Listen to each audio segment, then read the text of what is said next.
Eu quero compartilhar um texto que se encontra em Gálatas, capítulo 6, versículo 7 até o 9. Gálatas, capítulo 6, versículo 7 até o 9. Amém, igreja? Que diz assim, ó: não vos enganeis, de Deus não se zomba, pois aquilo que o homem semear, isso também ceifará. Porque o que semeia para a sua própria carne, da carne colherá corrupção. Mas o que semeia para o Espírito, do Espírito colherá vida eterna. Não nos cansemos de fazer o bem, porque a seu tempo ceifaremos, se não desfalecermos. Amém? Podeis assentar, no nome de Jesus.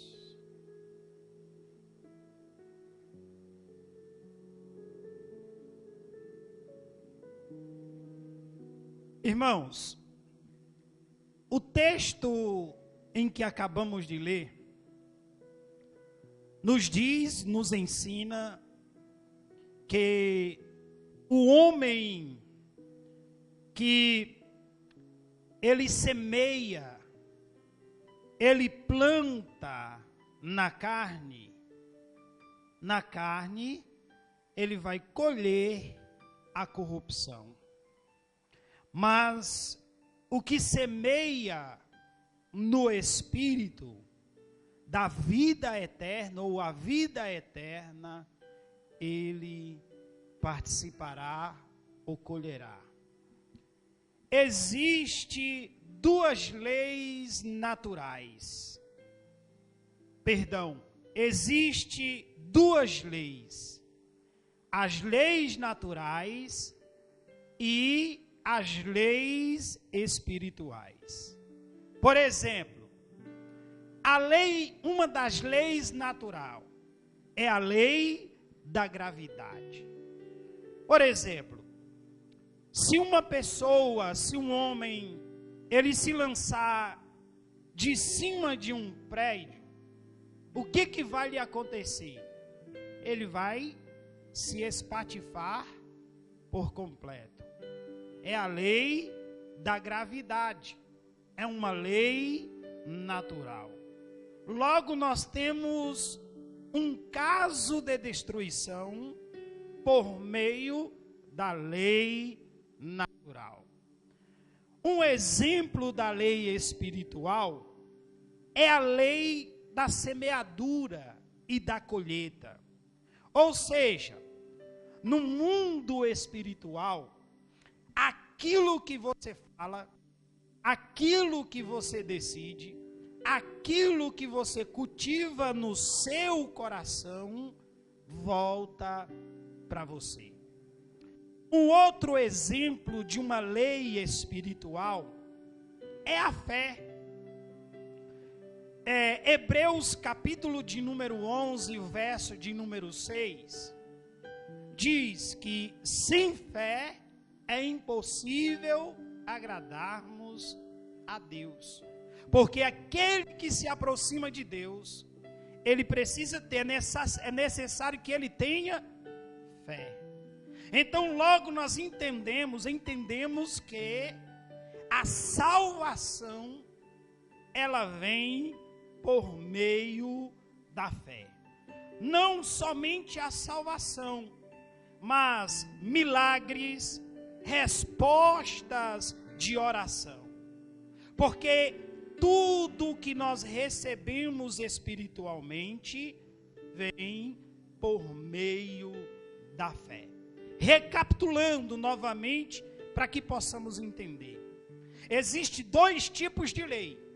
É a lei natural, é aquela que é a primeira que eu dei exemplo, a lei da gravidade, aonde que uma pessoa, se ele se lançar de um prédio abaixo, ele vai se espatifar. porque a lei natural, a lei da gravidade, e a lei espiritual, que é a fé e a lei também da semeadura. Portanto, nós precisamos nos conscientizar que está ou existe a colheita sobre a lei.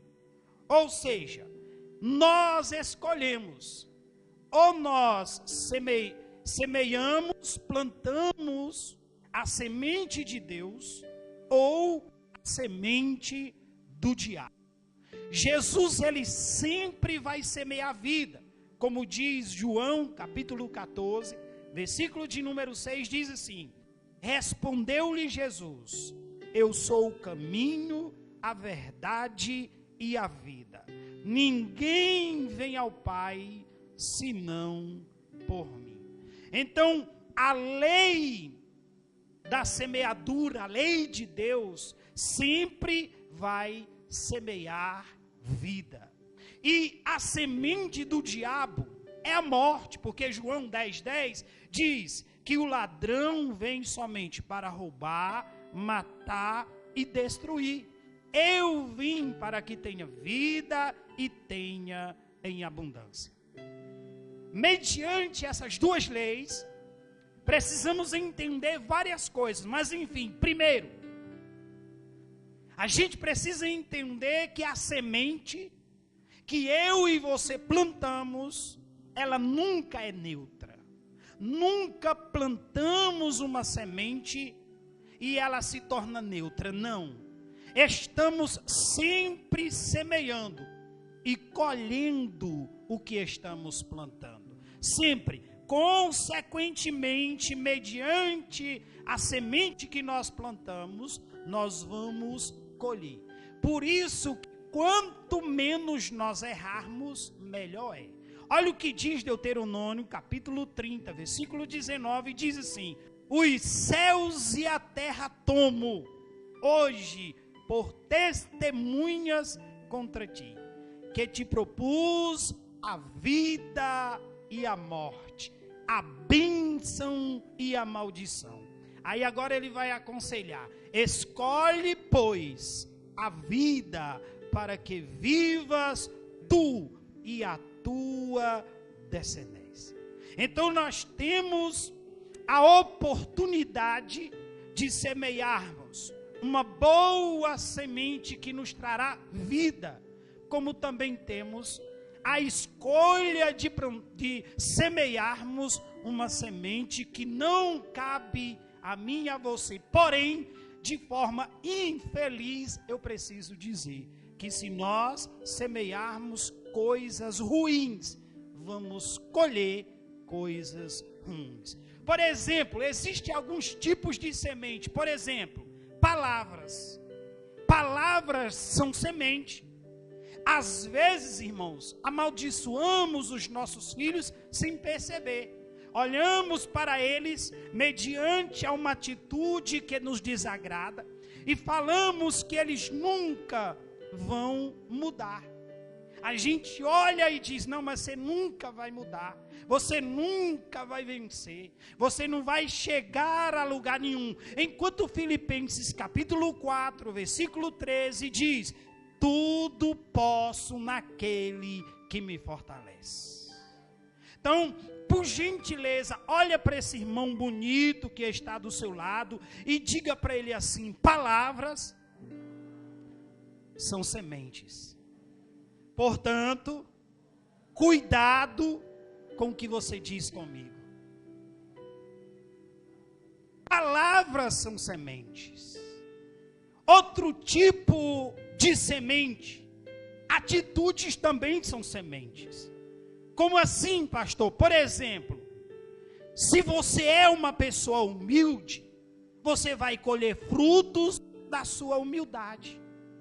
Se você é uma pessoa grato, o que você vai colher? Frutos da sua gratidão. Se você é uma pessoa amargo, o que você vai colher? Frutos da sua amargura.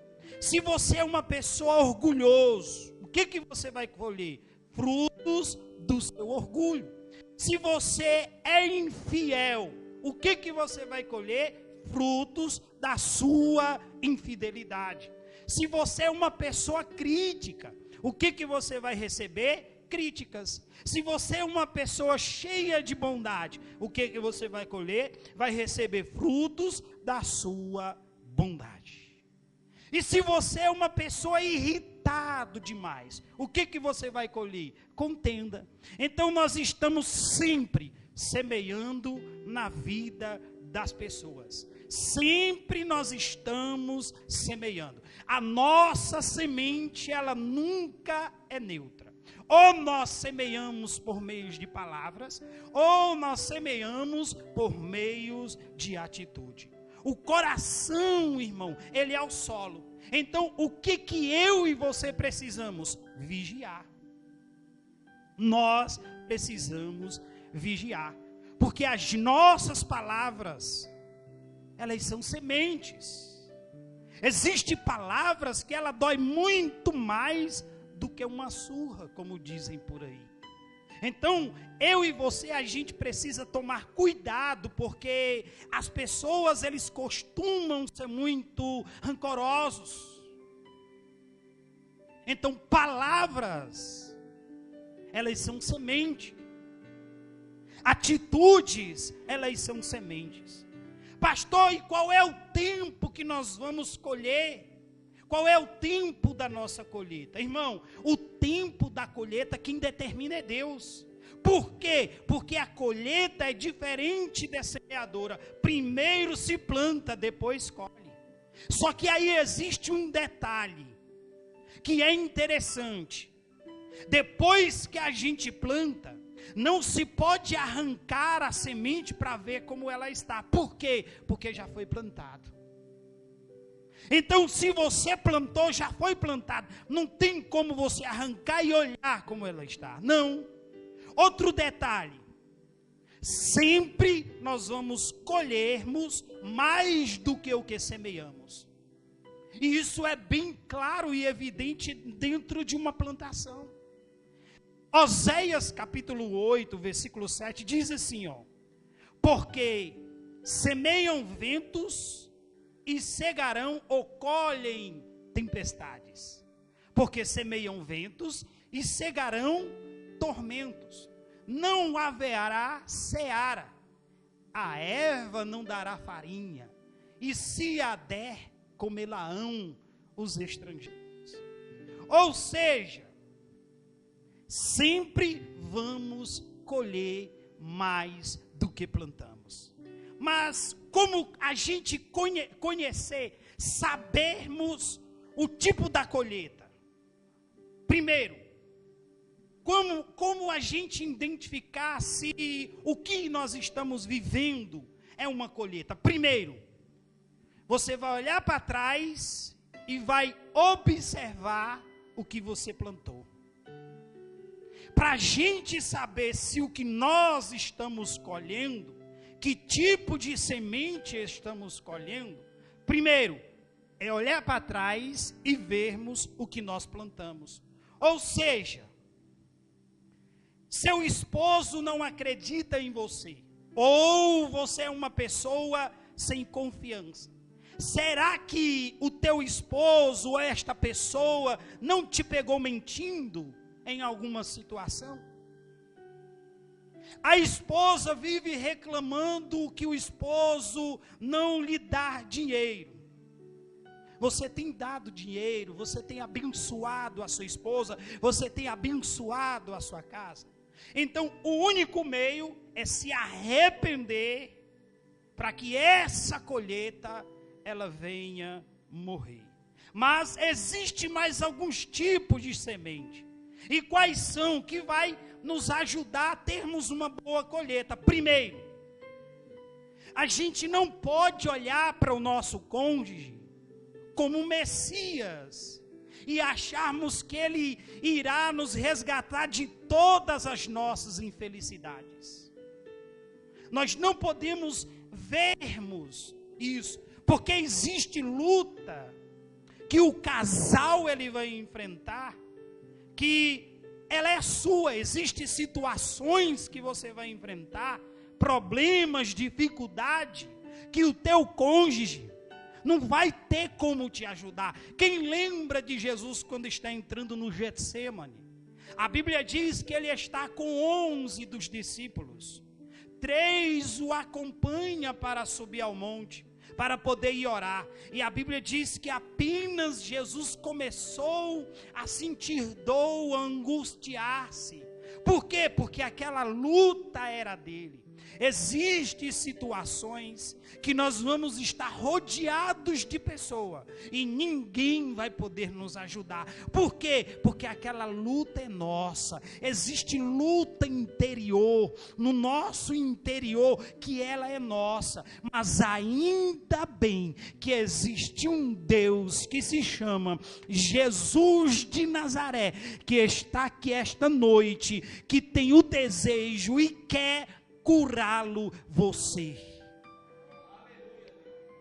Então, existe outro tipo de semente que pode nos ajudar a fazermos uma boa colheita. Segundo, é a gente se importar suficientemente para podermos buscar mudanças. Ou seja, pequenas mudanças, elas podem produzir grandes resultados na nossa vida. Às vezes as pessoas nos olham e, mediante ao que ouvimos todos os cultos, a palavra, acham que não mudamos, mas apenas um, que se chama Jesus Cristo, é quem nos conhece, é quem sabe de fato o que nós sentimos, o que nós pensamos, porque Ele conhece nós por dentro e por fora. Um terceiro tipo de semente que vai nos ajudar a nós termos uma boa colheita é construir uma boa compreensão. Por quê? Porque a gente procura compreender para depois a gente ser compreendido. Existem pessoas no nosso meio que apenas quer ser compreendido, mas não quer compreender. E isso é algo bom para a minha vida e para a sua vida. É uma boa semente, compreender para ser compreendido. Uma outra semente é ser flexível. Por quê? Porque não somos perfeitos. Não existe perfeição se você não seja uma pessoa perfeccionista. Por quê? Porque todo perfeccionista, ele esconde um complexo de inferioridade. Ou seja, existe consigo mesmo. É necessário eu e você, a gente compreender para que possamos ser compreendidos, flexíveis. Quinta semente para termos uma boa colheita é a gente evitar a inveja, como diz Tiago capítulo 3, versículo 16, onde diz assim: pois onde há inveja e sentimento faccioso, aí há confusão e toda espécie de coisas ruins. A Bíblia diz que a inveja, o homem chega à podridão dos ossos por conta da inveja. E hoje é uma das coisas que mais a gente enfrenta, é a inveja. Você não pode se sobressair, porque quando você começa a se sobressair na sua vida, seja lá no que for, a inveja, as pessoas já começam a sentir a inveja de ti, e daí já vão querer te destruir. Mas nunca se esqueça, existe um Deus lá dos céus, olhando para mim e para você, nos guardando, nos protegendo, porque o nosso Deus, Ele não dorme, Ele não falha. Então é uma boa semente, é nós evitarmos a inveja, é sermos flexíveis. Porque, vou repetir, todo perfeccionista, ele esconde um complexo de inferioridade, seja consigo mesmo. Ele esconde, é procurar compreender. Uma outra semente para termos uma boa colheita, para a gente evitar, é tomar cuidado com o veneno chamado ciúmes. E dentre muitas causas do conflito dentro do lar está o ciúme. Por quê? Porque quando o casal não se esforça para vencer esse sentimento maligno, o que acontece? A instabilidade. E é algo maligno, aí vem o confronto, vem o conflito. O ciúme, ele destrói relacionamentos. O ciúme, ele destrói amizades. O ciúme, lá em 1 Coríntios capítulo 13, versículo 7, diz que o amor não arde em ciúmes. Tudo sofre, tudo crê, tudo espera e tudo suporta. O ciúme doentio é a falta de autoconfiança. E quando você confia em Deus, irmãos, você resolve essa questão do ciúme. Quando você confia em Deus. Porque o ciúme, irmão, doentio também ele é um complexo de inferioridade. É a pessoa que tem a baixa autoestima, que é causado pelo ciúme. E toda pessoa ciumenta, ele faz com que o seu cônjuge, alguém que está ao seu lado, se torne um escravo dos seus sentimentos. Toda pessoa doente de ciúme, ela precisa de uma cura interior. E sabe quem que é o mais interessado em te curar aqui essa noite? Chama-se Jesus de Nazaré. Eu vou repetir, que é para você poder postar. Escute isso. A gente precisa confiar em Deus. Por quê? Porque toda pessoa ciumenta, ela faz com que a pessoa que está ao seu lado se torne um escravo dos seus sentimentos. Toda pessoa que é doente de ciúme, ela precisa de uma cura interior. Ela faz a pessoa que sente ciúme, ela faz com que o seu cônjuge se torne o escravo dos seus sentimentos. E 1 Coríntios 13, 7 diz que o amor, aonde há o amor, não existe ciúmes. Aonde há o amor, não existe ciúmes. Por quê? Porque tudo sofre, tudo crê, tudo espera, tudo suporta. O que a gente precisa ter é o cuidado, a confiança em Deus. Porque quando eu e você confiamos em Deus, nada daquilo que foi nos entregue pode ser roubado. Agora, quando não existe a confiança, você fica com medo de perder, você fica com medo de ser roubada, de ser saqueada. Se você é alguém que tem esse sentimento de ciúme, você precisa ser curado. Há uma enfermidade interior no teu coração. Há uma enfermidade interior em você. Tem gente que é possesso de ciúme. Tem gente que é doente de ciúme.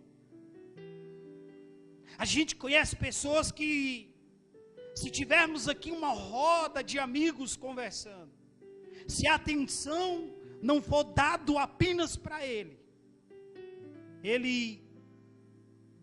se enciuma e fica irritado, ignorante, e daí começa a facção. A Bíblia diz que Deus, ele é amor. E se Deus é amor e ele está em tua vida, não pode haver o ciúme. Então o que eu e você precisamos buscar é a Jesus Cristo. Uma sétima semente que vai nos ajudar a termos uma colheita boa é a obediência a Deus. Isaías capítulo 1, versículo 9, vai nos ensinar que a obediência, ela abre portas e atrai o favor de Deus. Quando ele diz: se quiserdes e me ouvirdes, comereis o melhor dessa terra. Pastor, e como é que eu obedeço a Deus? Lendo a palavra, obedecendo quando tudo ou quando mesmo for difícil de obedecer. Mesmo quando for difícil, busque agradar a Deus em suas decisões, e daí você vai estar obedecendo a Deus. Há momento que Deus exige de nós aquilo que nós não queremos abandonar, mas é preciso, é necessário. Uma segunda semente, uma oitava semente, perdão, é a semente da oração. Irmãos, a Bíblia diz lá em Mateus 7,7, diz: pedi e dá-se-vos-á. A oração, ela faz você se ligar à fonte de toda a bênção. Você fica conectado em Deus. A oração, ela move montanhas. A oração, ela tem o poder de mudar as circunstâncias. A oração, ela tem o poder de fazer coisas que jamais você conseguiria fazendo, confiando no homem, acreditando em outras coisas. É o poder da oração. A oração diária, a gratidão constante, apresentando tudo isso a Deus, você verá que as portas de Deus, elas se abrem. Então é a oração. A oração, ela tem o poder. A oração, ela tem o poder de curar. A oração, ela tem o poder de salvar. A oração, ela tem o poder infinito, ao ponto que a nossa mente, ela não consegue limitar ou entender o poder da oração. A oração transforma, a oração, ela muda, ela salva, ela tira pessoas de onde quer que seja, arranca. A oração, juntamente com a obediência, vai se tornar milagre. O resultado será o milagre. Uma outra semente para termos uma boa colheita é a semente do perdão. Perdoar libera, irmão, o seu coração, atrai a paz, como diz Lucas capítulo 6, versículo 37, diz assim: perdoai e sereis perdoados. Perdoai. Quando você libera o perdão para alguém, quem é beneficiado é você, não é aquela pessoa. Igual eu disse hoje, durante o dia, acerca de uma pessoa, que há muito tempo passamos mais de 5 anos aconselhando, falando, ensinando sobre casamento, dizendo, e essa pessoa, muito irritada comigo, e aí eu falei: olha, eu perdoo, porque o perdão, ele serve para mim, não é para ela. O perdão é para mim, porque é eu que sou beneficiado com o perdão. Então é o dever meu e seu, de todos nós que aqui estamos, perdoar. Perdoar. E perdão é você lembrar sem sentir dor. Você lembra, mas você não sente dor. Então, quer ter uma boa colheita? É perdoar. Não guarde ressentimentos, porque a Bíblia nos diz que o ressentimento nos impede de recebermos a graça.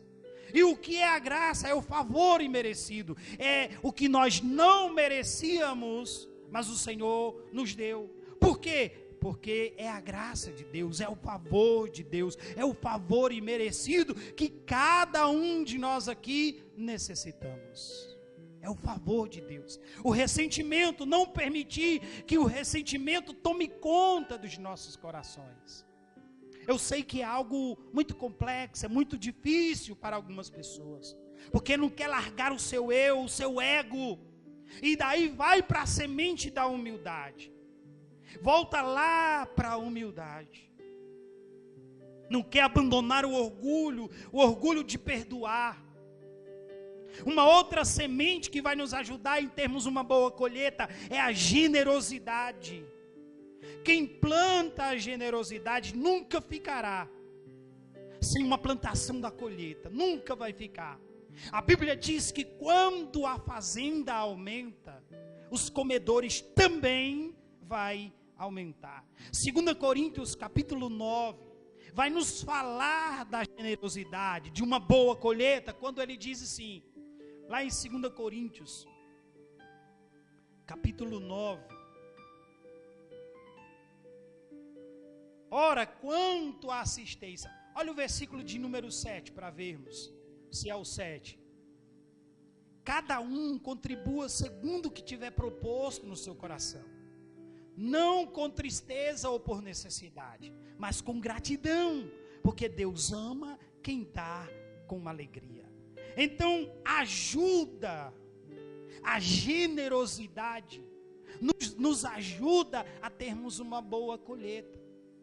Então, não esqueça disso, não esqueça, atitudes são sementes, palavras são sementes, obediência a Deus é semente, a fé é semente, porque Hebreus diz, sem fé é impossível agradarmos a Deus.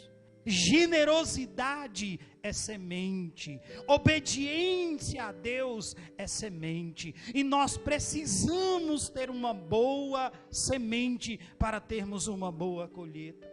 Por isso eu olho, logo eu entendo que eu não preciso, não que não seja necessário, mas eu não preciso ouvir alguém me dizer que eu vou ser abençoado. Se eu estou obedecendo à palavra de Deus, consequentemente, Deus me abençoará de forma transbordante, de forma abundante. Por quê? Porque eu estou obedecendo. Então é impossível que hoje, no dia de hoje, você esteja enfrentando uma consequência e esteja andando de acordo com a palavra, mesmo você não compreendendo, você não entendendo o que se passa hoje, com certeza Deus te retribuirá. Tudo é uma semente. A nossa semente nunca será neutra, nunca será neutra.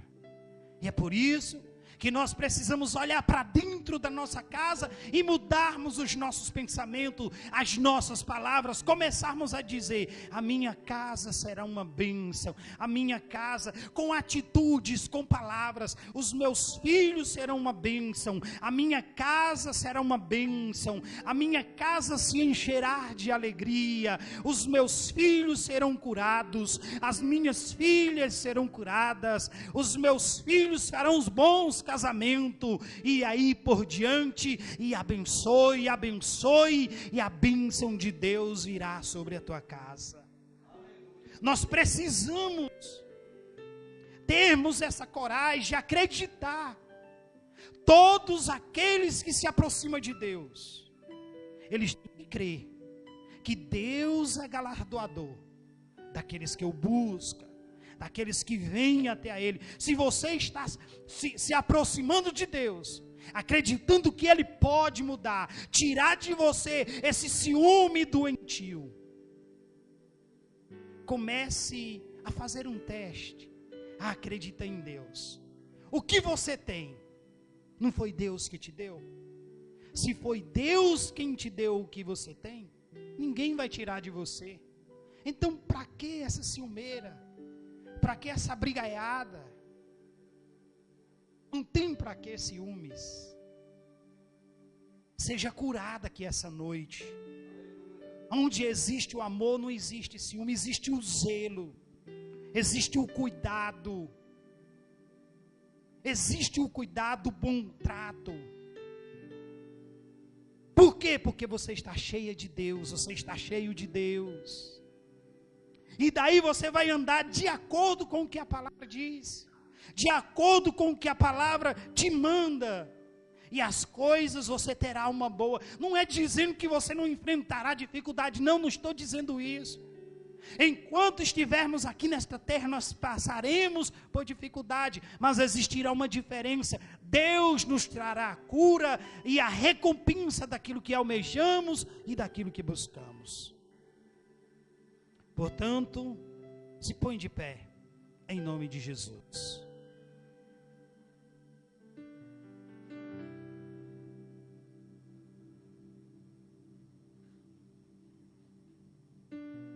Não esqueça, não vos enganeis, de Deus não se zomba, pois aquilo que o homem semear, isso também ceifará. Porque o que semeia para a sua própria carne, da carne colherá corrupção. Mas o que semeia para o Espírito, do Espírito colherá vida eterna. Não nos cansemos de fazer o bem, porque a seu tempo nós vamos colher, se nós não desfalecermos. Amém? Que Deus possa ter te dado um bom entendimento, e que esta palavra possa ter sido uma semente de alerta, uma semente boa, para que possa frutificar, e você possa frutificar 100 por 1, e que os frutos, que as bênçãos de Deus estejam sobre a tua vida, que as bênçãos do Senhor estejam sobre a tua casa, e que toda sorte de bênção possa encher a tua casa, que a tua casa possa haver cura, que a tua casa possa haver transbordante, os teus celeiros possam transbordar, que você possa ter para dar e não para tomar emprestado, que você possa ser cheio de muitas bênçãos, que os teus filhos façam bons casamentos, que as tuas filhas façam bons casamentos, que você possa prosperar em todas as áreas da tua vida, que o Senhor possa ser contigo, assim como foi na vida de Abraão, aonde tu pisar a planta dos teus pés, você possa prosperar, você possa frutificar, e que a tua casa seja cheia da glória de Deus, que você possa cultivar no teu coração coisas boas, que você possa desejar para o teu inimigo também coisas boas, que as bênçãos do Senhor possa tomar conta da tua vida, que a graça do